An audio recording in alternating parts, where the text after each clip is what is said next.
Okay, तो मेरे दादाजी ने अपने 20s में एक प्रॉपर्टी खरीदी थी, करीबन 5 बीघा। कुछ टाइम के बाद उसमें से उन्होंने करीबन 1.5 बीघा बेच दी, तो अब बची 3.5 बीघा। अब ये जो 3.5 बीघा है वो उनके 2 बेटों में बंटनी थी, जो कि थे मेरे ताया जी और मेरे पापा। मेरे पापा की पोस्टिंग दूर आई तो वो प्रॉपर्टी से ऑलमोस्ट दूर रहे, लेकिन पीछे से मेरे ताया जी उस प्रॉपर्टी का कुछ हिस्सा बेचते रहे। अब मेरे पापा ने मेरे ताया जी को कुछ नहीं बोला। इसके 2 रीजन थे। एक, वो प्रॉपर्टी से दूर थे और उसमें बहुत कम इंटरेस्टेड थे, और सेकंड, वो उनके बड़े भाई थे तो शायद उनसे थोड़ा डरते भी थे। अब ये सालों में प्रॉपर्टी बिकते बिकते करीबन 1 बीघा बची, यानी जो मेरे डैड का प्रॉपर्टी में हिस्सा था उससे भी कम बची। इस बात पर ऑब्वियसली मैं और मेरी फैमिली इससे खुश नहीं थी। ताया जी तो अब इस दुनिया में नहीं रहे। हमारे पास उस प्रॉपर्टी का कब्जा भी नहीं था, क्योंकि उसमें ताया जी की फैमिली रह रही थी और हम इस प्रॉपर्टी से काफी दूर भी थे। जब मैंने अपनी मास्टर्स कंप्लीट करी तो हमें कुछ फाइनेंशियल डिफिकल्टीज आ रही थी, तो इस पर मैंने पापा को कहा कि हमें वो प्रॉपर्टी लेनी चाहिए, वो तो हमारी है। तो इस पर उन्होंने कहा कि मेरी ओल्ड एज होगी है, अगर तू इसे सॉल्व कर सकता है तो कर ले। और इसके बाद उन्होंने मुझे इस प्रॉपर्टी की पावर ऑफ अटॉर्नी दे दी। अब क्योंकि वो प्रॉपर्टी हमारे से काफी दूर थी तो मैं बार बार उस प्रॉपर्टी के पास जाता, उसके पेपर्स इकट्ठे करता, ये प्रूव करने की कोशिश करता कि जो हमारी प्रॉपर्टी है उसमें से भी कुछ हिस्सा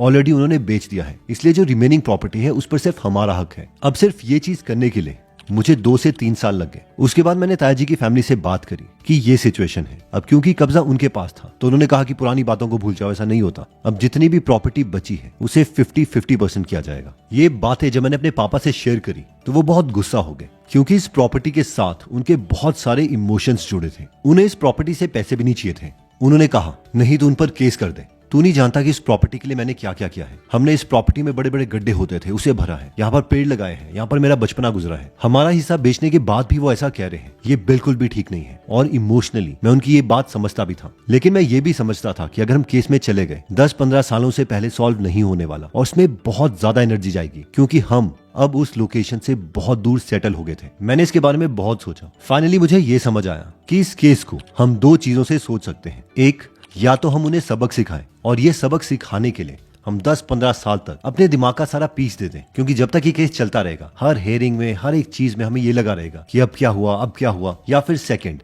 उनके साथ समझौता करके इस केस को खत्म करें और रिमेनिंग क्वालिटी ऑफ लाइफ को इंप्रूव करें। मैंने सेकंड ऑप्शन चुना। मैं दोबारा ताऊ जी की फैमिली से मिला, उनको पूरा केस समझाया और एक परसेंटेज पे हम सेटल हुए। यानी जो अब हमारा प्रॉपर्टी का हिस्सा बचा था, जो कि ऑलरेडी हमारे हिस्से से कम था, उसमें से भी अब एक्स्ट्रा प्रॉपर्टी मैं उन्हें दे रहा हूँ। ये डील आज तक मैंने जिसको भी सुनाई है उन सब ने मुझे पागल कहा है कि तू ऐसे कैसे कर सकता था, उन्हें सबक सिखाना चाहिए था। पर मेरी एनालिसिस के अकॉर्डिंग आज भी ये डील करेक्ट थी, क्योंकि इसने जो ओवरऑल क्वालिटी ऑफ लाइफ हमारी इंप्रूव करी है। दूसरी डील ने, अगर मैं उनसे लड़ता, उन्हें केस करता, तो वो डील हमारी जिंदगी के बहुत सारे ईयर्स बर्बाद कर देती। और ये लेसन नंबर 1 है, जो कहता है कि don't count others people money, just make sure the deal is making sense to you. और ये चीज मेरे साथ बहुत बार हुई है, और एग्जैक्टली जब भी मैं इस रूल के अगेंस्ट गया हूँ, कहीं ना कहीं जो मेरा पीस ऑफ माइंड है या ओवरऑल जो भी मैंने अचीव करना था, मैं उसे कम ही अचीव कर पाया हूँ। फॉर एग्जाम्पल, जब मैंने स्टार्टअप स्टार्ट किया था तो बहुत से ऐसे कैंडिडेट्स थे जो काफी ज्यादा सैलरी डिमांड करते थे। अब जब भी वो सैलरी डिमांड करते तो उसे, जब मैं एम्प्लॉय था, मैं अपनी सैलरी के साथ कंपेयर करता था। मैं सोचता था, यार मैं तो मास्टर्स था, मैं तो क्लास 1 गेस्टेड ऑफिसर भी था, उस वक्त पर भी मेरी इतनी सैलरी नहीं थी जितनी ये लोग मांग रहे हैं, और ये तो एफर्ट भी उसका 1/10 करेंगे, तो मैं इनको इतनी सैलरी कैसे दे सकता हूँ। जिसकी वजह से मैं उन्हें कभी हायर नहीं करता, एक गलत कैंडिडेट को हायर करता, और हर बार उन गलत कैंडिडेट को माइक्रो मैनेज करना पड़ता। पूरा पीस ऑफ माइंड चला जाता, जिसकी वजह से महीनों में समय बर्बाद कर देता। और बहुत से सक्सेसफुल लोगों से मिलने के बाद एक चीज तो मैं समझ गया हूं, they never calculate others people money. क्योंकि ये माइंडसेट हमें अच्छी पार्टनरशिप करने से भी रोकता है। जब जब हम ये सोचने लगेंगे कि यार पहले तो ये कुछ भी नहीं कमा रहा था, अब ये हमारी वजह से इतने कमाएगा और इसको तो इतना काम भी नहीं करना है, तब हम अपनी ओवरऑल अचीवमेंट को रोकते रहेंगे। हर बार हमें सिर्फ एक चीज पर फोकस करना है, क्या ये डील मेरी ओवरऑल अचीवमेंट को इंक्रीज करेगी या नहीं, और क्या ये मेरा पीस ऑफ माइंड इंक्रीज करेगी या नहीं। अगर इन दोनों क्वेश्चन का आंसर हाँ है कि ये दोनों चीजें इंक्रीज होगी, तो वो डील आपके लिए सेंस बनाती है, इररिस्पेक्टिव ऑफ कि दूसरा इंसान इस डील से कितने पैसे कमा रहा है। ओके, तो सेकंड पॉइंट जो पुअर माइंडसेट वाले लोग नहीं समझ पाते, लेकिन रिच माइंडसेट वाले लोग उसे बहुत क्लियरली समझते हैं, वो है team is greater than a single individual. तो ये बात है करीबन 2022 की, जब हमने वाई कॉम्बिनेटर में अप्लाई किया था। तो जिन लोगों को वाई कॉम्बिनेटर नहीं पता, तो वाई कॉम्बिनेटर एक स्टार्टअप एक्सीलरेटर है सिलिकॉन वैली का, जो कि स्टार्टअप्स को फंडिंग देता है। ये वही एक्सीलरेटर है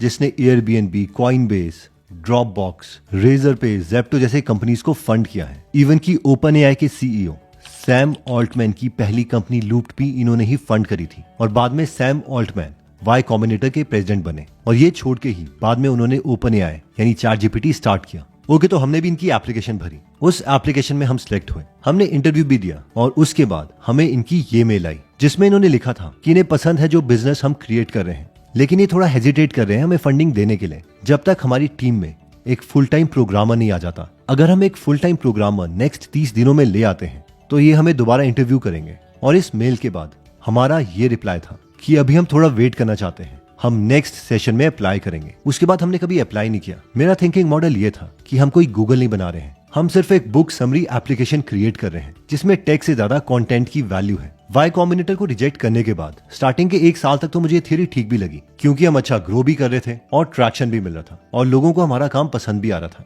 जब जब टेक के लोगों को कुछ प्रॉब्लम आती तो मैं इनके कोड में जाके उनके साथ उनकी इफ एल्स कंडीशंस देखने लगता और मैं अगर कोई उनका बग फाइंड करने में मदद करता तो मुझे लगता मैं तो जीनियस हूँ। लेकिन धीरे धीरे जब बाकी रिस्पॉन्सिबिलिटीज हम पे आने लग गई तो 1 ना तो मेरे पास उतना स्किल सेट था कि टेक को मैं स्केल कर पाऊं और सेकंड उससे भी ज्यादा इंपॉर्टेंट मेरे पास उतना समय ही नहीं था कि मैं हर एक चीज को वो समय डिस्ट्रीब्यूट कर पाऊं। और इसीलिए मुझे लगता है कि जितना पोटेंशियल एज ऑफ नाउ गीगल ऐप का था वो उतना अचीव नहीं कर पाई अपने कॉम्पिटिटर्स के कंपैरेटिवली, क्योंकि मैं एक बात नहीं समझ पाया, वो था कि team is greater than a single individual, जो कि मैं नहीं लिंक्डइन के फाउंडर रीड हॉफमैन भी कहते हैं। अगर हमें कोई ऐसा प्रोडक्ट बनाना है जो बहुत सी लोगों की लाइफ में वैल्यू क्रिएट करे तो वो एक अच्छी टीम के बिना नहीं हो सकता। हम फ्रीलांसर्स की आर्मी को यूज करके एक अमेजिंग प्रोडक्ट नहीं बना सकते। कभी आपने नोटिस किया है कि फिजिक्स वाला ने इतनी जल्दी स्केल कैसे किया? वो भी अगर देखा जाए तो एक कंटेंट क्रिएटर थे। उनकी टीम में कोई तो एक ऐसा होना चाहिए जिन्होंने उन्हें स्केल करने में मदद करी। वो एक इंसान उन्हें मिला था जो कि एक परफेक्ट कॉम्बिनेशन बना और उस इंसान का नाम था प्रतीक महेश्वरी, जिनका पूरा करियर तब तक एडुटेक में ही गया था। वो सिस्टम्स को बिल्ड करना जानते थे, एक अच्छी टीम को बिल्ड करना जानते थे। उनके पजल पीस में सिर्फ एक चीज मिसिंग थी, वो था कोई एक ऐसा प्रोडक्ट जिसे लोग चाहते हो। और जैसे ही ये चीज उन्हें अलग पांडे सर के प्रोडक्ट में दिखी, उन दोनों ने कोलैबोरेट कर दिया और इसीलिए उन्होंने काफी जल्दी स्केल किया। अगर बड़े स्टार्टअप्स को आप विजिट करोगे तो उनमें ये चीज बहुत कॉमन है और इन अमेजिंग टीम मेंबर्स को वो कहते हैं एस टीम यानी सीनियर टीम। इन शॉर्ट जो सेकंड लेसन है वो हमारी माइथोलॉजी भी हमें क्लियरली सिखाती है और वो है आपको कृष्ण चाहिए या कृष्ण की सेना। ओके, तो नेक्स्ट पॉइंट आता है the boat that you are rowing is more important than how hard you are rowing, यानी जिस कश्ती में आप सफर कर रहे हो वो ज्यादा इंपॉर्टेंट है एज कम्पेयर टू उस कश्ती में आप कितनी जोर से चप्पू मार रहे हो। ओके, तो करीबन 2002 में जब मैं 8th स्टैंडर्ड में था तब हमारे एरिया में एक आंटी थी जो ट्यूशन पढ़ाती थी। उनके पास ट्यूशन पढ़ने के लिए करीबन 100 बच्चे आते थे और हर एक बच्चे से वो करीबन 1200 रुपए चार्ज करती थी, यानी महीने करीबन 1,20,000। ये अमाउंट अभी भी बहुत बड़ा है लेकिन उस वक्त पर ये ह्यूमंगस अमाउंट था। अगर उस वक्त पर मैं अपने पेरेंट्स की बात करूं तो मेरे मॉम को सिर्फ 7,000 रुपए मिलते थे क्योंकि वो एक सरकारी जॉब में थे। लेकिन इसके बावजूद उनको लगता था कि जो सरकारी जॉब है वो इन प्रोफेशन से बहुत बेटर है, इसीलिए उन्होंने अपने बेटे को भी एक सरकारी नौकरी में ही लगवाया, जो कि हूं मैं। तो जब मैं as a sub divisional officer काम कर रहा था तो इतने सालों के बाद भी मेरी सैलरी इससे आधी थी और इससे सबसे बड़ी जो मेरी लर्निंग हुई वो यही थी कि 5 उंगलियां बराबर नहीं होती, यानी डायरेक्शनली हम क्या काम कर रहे हैं वो ज्यादा इंपॉर्टेंट है। क्योंकि अगर मैं इन आंटी की बात करूं तो ये ज्यादा पढ़े लिखे भी नहीं थे, इन्होंने नॉर्मल ग्रेजुएशन करी थी। ये बस 6th से 10th क्लास तक की ट्यूशन पढ़ाते थे, जबकि मैं एक पोस्ट ग्रेजुएट था। अब हमें से कई लोग बोलेंगे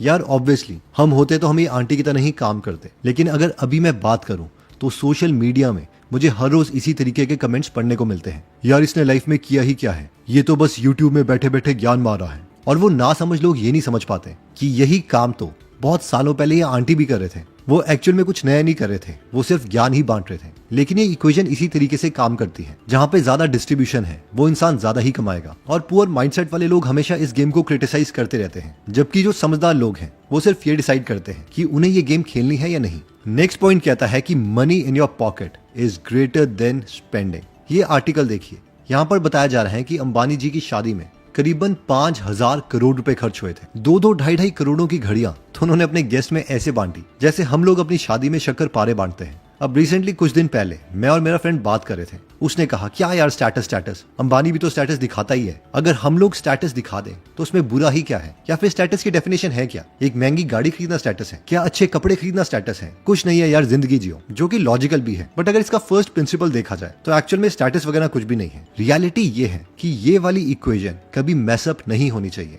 विच is money left is equal to money earned minus expenses. हमें मैथमेटिकली एक सिंपल सा परसेंटेज का गणित लगाना है। अगर कभी भी ये इक्वेशन नेगेटिव हो रही है तो स्टेटस वगैरह छोड़ो, इसका मतलब है कि हम बर्बाद हो रहे हैं, हम एक रेड जोन में हैं। लेकिन अगर हमारे एक्सपेंसेस मनी अर्न के कंपैरेटिवली सिर्फ 1 या 2% है तो कॉन्ग्रेट्स, आपके पास एक रियल वेल्थ है और आप एक प्योर ग्रीन जोन में। अब ऑब्वियसली हम ऐसे सारे लोग कोई भी ग्रीन जोन में नहीं होगा, लेकिन सवाल ये है कि कहीं हम रेड जोन में तो नहीं है। अगर हम येलो जोन में भी हैं तो भी थोड़ा बहुत चल सकता है। तो अगर मैं समराइज करूं तो हमने सबसे पहले सीखा कि don't count others people money. जो भी सक्सेसफुल हुआ है वो लॉजिकली सिर्फ ये देखता है कि ये डील मेरे लिए काम करेगी या नहीं, दूसरा कितना पैसा कमा रहा है, उसका क्या होगा, उसने हमसे ज्यादा खरीद लिया, वो ये सब नहीं सोच रहा। Second, team is greater than a single individual. Maximum अच्छी चीजें कोलैबोरेशन से बनी है। डिफरेंट स्किल सेट के बहुत अच्छे लोग जब साथ में मिलते हैं तब एक जादू क्रिएट होता है और वेल्थ भी तभी बहुत जल्दी क्रिएट होती है। थर्ड आता है कि money in pocket is greater than spending, जिसमें हमने ये इक्वेशन देखी थी कि किसी भी मूवमेंट पर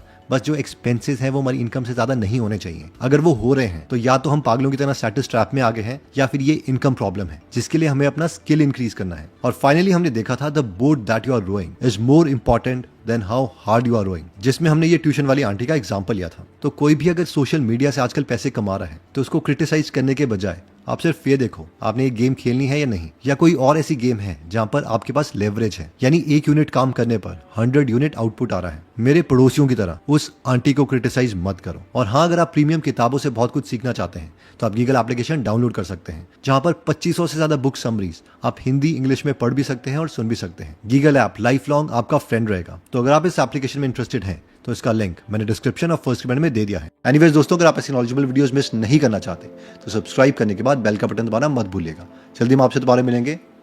जय हिंद।